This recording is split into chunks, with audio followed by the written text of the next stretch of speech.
Hello everyone, now I will show you how to set up your NETGEAR router, DM200. And before I start, I want to remind you that if my video will help you, please support my work. Half of all donations I send to animal shelters. All details are in the description down below. First, turn on the router. Take the power adapter. Plug the power adapter into an outlet. And connect the other end into the router.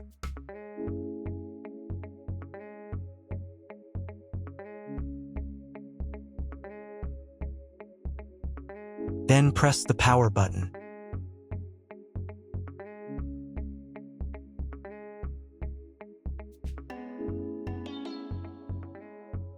When the router is powered on, the light will turn on. It may take a few minutes for it to completely turn on. Next, connect the cable from your internet provider or from your modem to the internet port. This port is often labeled WAN and typically has a unique color. Each cable should be inserted until there is a click. You now need to reset the router to its factory settings. Press and hold the router's reset button for 10 seconds. Wait for the indicator lights on the router to begin flashing. Sometimes, this button is located inside the router casing to prevent accidental presses. In this case, use a thin object to press it down.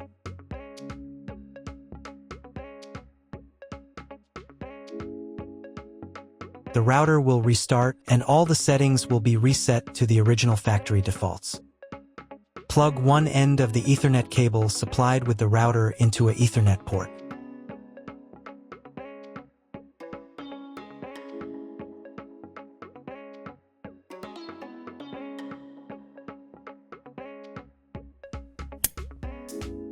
Plug the other end of the cable into your computer's Ethernet port. Please wait a few minutes for connection.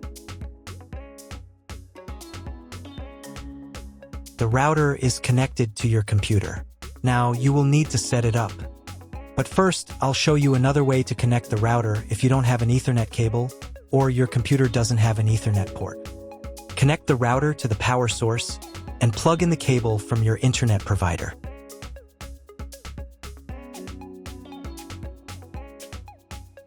This will enable Wi-Fi.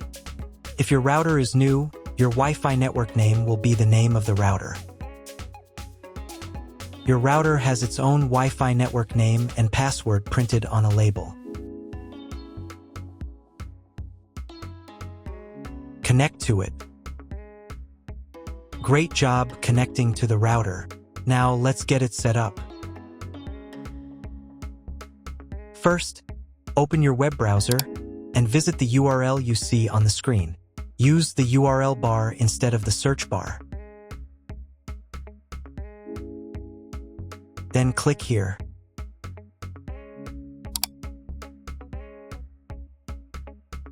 Read NETGEAR terms and conditions and click I agree button. Now you must select No, I want to configure the internet connection myself. And click Next button. And then click OK.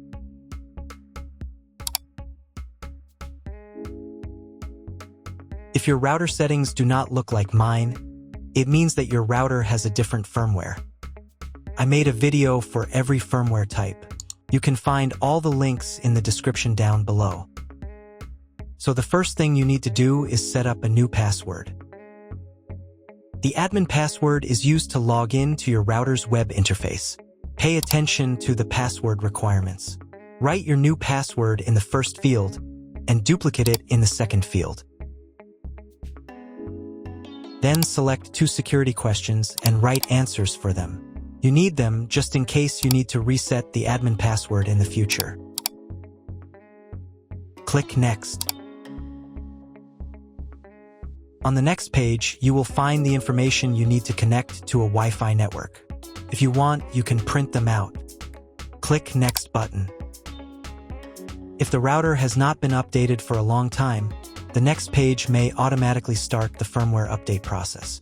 I recommend updating the firmware if a newer version is available. It will take about 3 minutes for firmware update. Please do not turn off the power or press the reset button. If the new firmware is not available, just click OK. Then you will be redirected to the NETGEAR's website, where you can register your router. If you want to, you can do it. I'm not going to do that, so I'm just going to close this window. Log in to the router's web interface again if you were logged out of it. Enter the standard username admin and password that you created a few minutes ago. Press Sign In button. In the top right corner, you can change the language of the router's website interface. To get the internet, go to Advanced.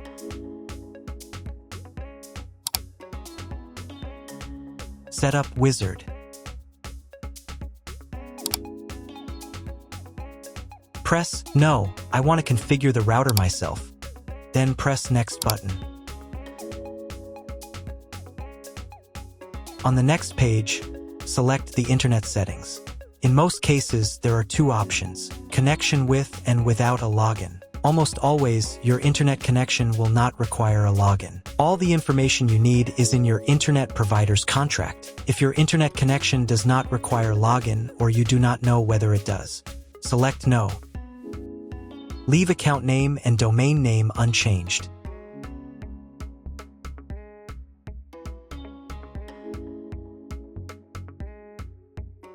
Then in Internet IP address section, choose Get Dynamically from ISP. In the DNS section, select Get Automatically from ISP as well. If your internet service provider only allows access to a specific MAC address, you must copy the MAC address of the main computer. If you are unsure of these settings, choose Use Default MAC Address. Check again that your settings are the same as mine. And click Apply. In most cases, it is not necessary to clone the MAC address. But if you can't get the internet connection after quick setup, later in the video I will show you how to clone MAC address. Now you need to reboot the router. Go to Advanced. Advanced Home. Click on the Reboot button. And click OK. After the reboot, wait a few minutes and try to Google something. If it doesn't work, check all the cables. They must be connected correctly. Then log into the router control panel again.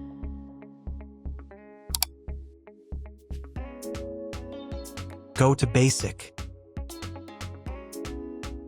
Internet,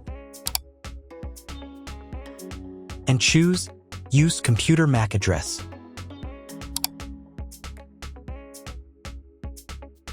Click Apply button.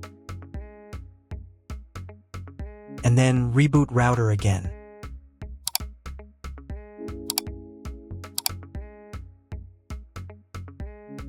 After a few minutes, check your internet connection. That's all. If my video was useful, please support my work. I send half of all donations to animal shelters. All the details are in the description below.